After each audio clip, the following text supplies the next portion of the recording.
از دیرباز جامعه بشری در زمینه‌های مختلف اقتصادی، کاری، اجتماعی فعالیت در واقع زیادی داشتن افراد بشر که معمولا به گروه‌های مختلفی تو این زمینه تقسیم می‌شدن نظر اقتصادی و کاری. اونهایی که کار می‌کردن، اونهایی که حالا تدارکات داشتن، خدمات می‌دادن و چیزهای شبیه این. ما معمولا با دو گونه برخورد توی حوزه اقتصادی یا نیروی کار مواجه هستیم، آقایون و خانم‌ها. البته تفاوت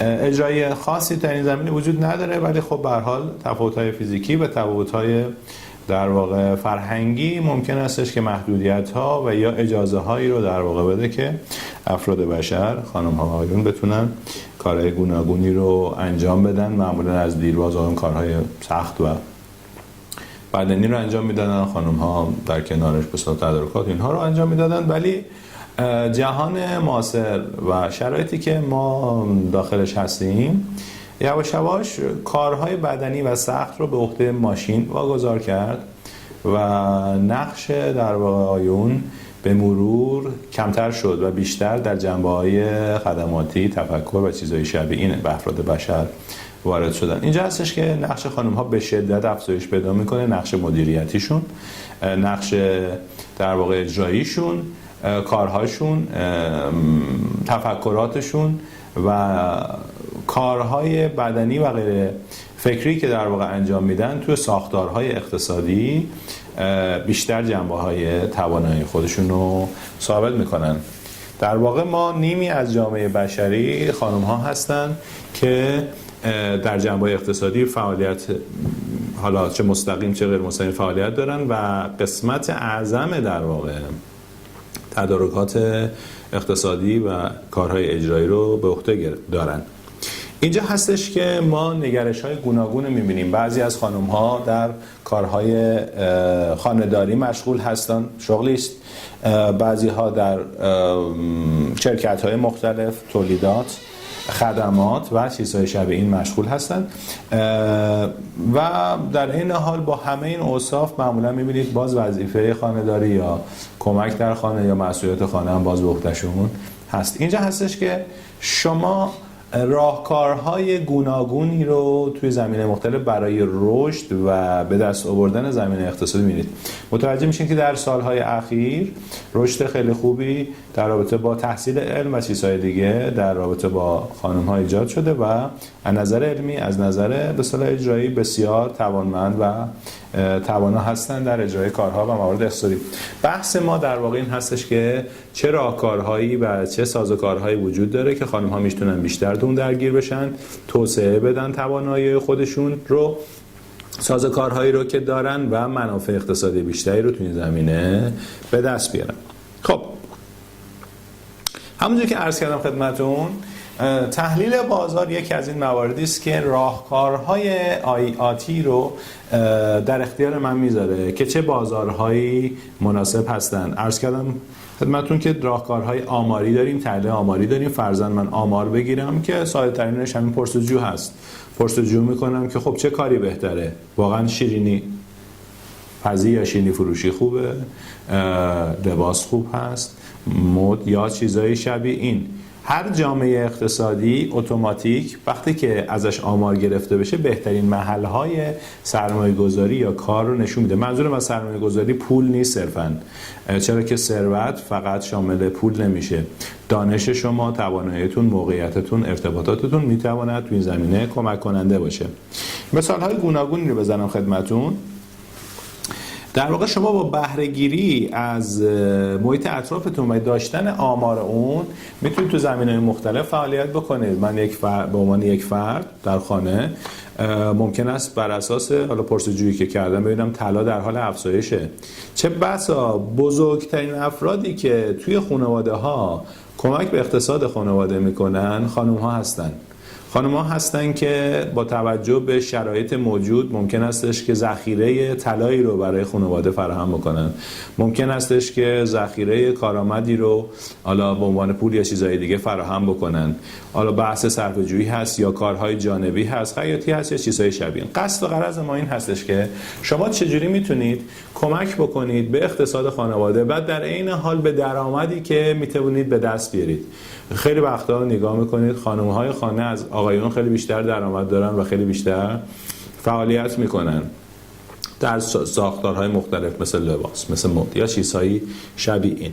اگر شما بتونید قبل از اینکه هر کاری رو انجام بدید با توجه به تحلیل هایی که خدمتون توضیح داده خواهد شد استخراج کنید آن چیزی رو که در محیط شما نیازمند اجرای اون هستن یا کمبودش وجود داره، میتونید خیلی توانمند باشید. نگاه بکنید میبینید خیلی از افراد یا خانم ها جزء ثروتمندترین افراد جهان هستن، شاید با یک تفکر، با یک داستان، با از یک شیرینی پختن داخل منزل شروع شده یا چیزهای شبیه این، ولی تشخیص دادن که در اون مقطع جامعه اطراف اونها، محیط اطرافشون چه چیزی رو نیاز داره. فرضاً ممکن استش که بهترین لباس ها وجود داره در اطراف من ولی من بازم خیاطی میکنم. خب ممکن است جوابگو نباشه و خسته کننده باشه یا ذهنیت های شبیه این رو به وجود بیاره. شاید در اون مقطع غذا بهتره، شاید غذا و پوشاک خوب نیست،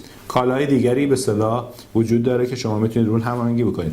اینجا هستش که ارزش افزوده‌ای که شما به دنبال اون میگردید بر مبنای اطلاعاتی که از محیط اطرافتون به دست میارید کمک کننده است. اینجاست که من باید نگرشم رو نسبت به محیط اطراف خودم عوض بکنم یا شکل بدم. محیط اطراف من ممکن استش که الان به طلا بیشتر اهمیت میده، ممکن استش که به محصولات خانگی بیشتر اهمیت میده، ممکن استش که به آموزش بیشتر اهمیت میده. من میتوانم آموزش بدهم، آموزش خیاطی. یه وقتا میبینید آموزش خیاطی بسیار پردرآمدتر از خود خیاطی. یه وقتا میبینید که آموزش شیرینی‌پزی بسیار پردرآمدتره، یه وقتا خود شیرینی‌پزی، یه وقتا کوالیته شیرینه. یعنی فرضاً من تخصصی دارم که میتونم غذاها رو استاندارد بکنم. شما با استاندارد کردن اینها در محیط اطراف خودتون و جهت دادن به تولید اینها میتوانید بیشترین ثروت‌های ممکنه رو متوجه خودتون بکنید. پس نگرش من اگر شکل بگیره بر اساس آماری که در محیط اطراف خودم میگیرم میتونه کمک کننده به من باشه. هیچ چیزی در جهان فعلی وجود ندارد که شما نتوانید داخل اون درگیر بشید و اعمال به اصطلاح نظر و کار بکنید تو زمینه‌های مختلف اقتصادیش. پس من اول توانایی خودم رو باید بررسی بکنم. بسیار ساده است. من تو چه چیزی توانایی دارم؟ دوم آمار بگیرم از محیط اطراف خودم. این در واقع تحلیل است. آمار گرفتن من، آقا چه مواردی خوبه، چه مواردی بیشتر خواهان داره، کجاها میتونم کار بکنم. گاهی وقتا از یک فکر، یک جرقه شروع میشه، گاهی وقتا اصلا سالهاست در کنار ما وجود داره و استفاده نمی کنیم. ولی چیزی که خدمتتون میتونم بگم این هستش که با ایجاد هماهنگی، با ایجاد راهکار و انجام کار به اصطلاح گروهی، خانم ها هم میتوانند توی زمینهای مختلف اقتصادی فعالیت بکنند و شکل بدن به کارشون.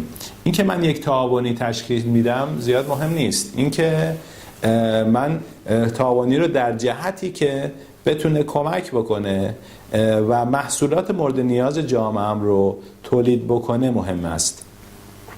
تعاونی در هر زمینه میتونه باشه. اینجا هستش که تحلیل های آماری در رابطه با اینکه خب ممکن است که طلا خرید و فروشش بهتر هستش، میتونم با چند نفر دیگه یا خودم به تنهایی زمینه‌هایی رو فراهم بکنم که مدل‌های مختلف طلا رو تهیه بکنم و بدم.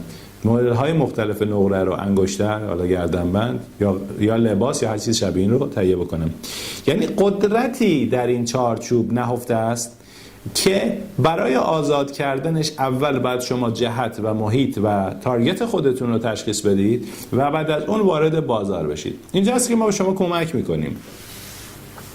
نه اینکه من چگونه میتوانم شیرینی خوبی بپزم؟ اون تخصص افراد است. چجوری من میتوانم مثلا نقاشی خوبی رو بکشم و بفروشم؟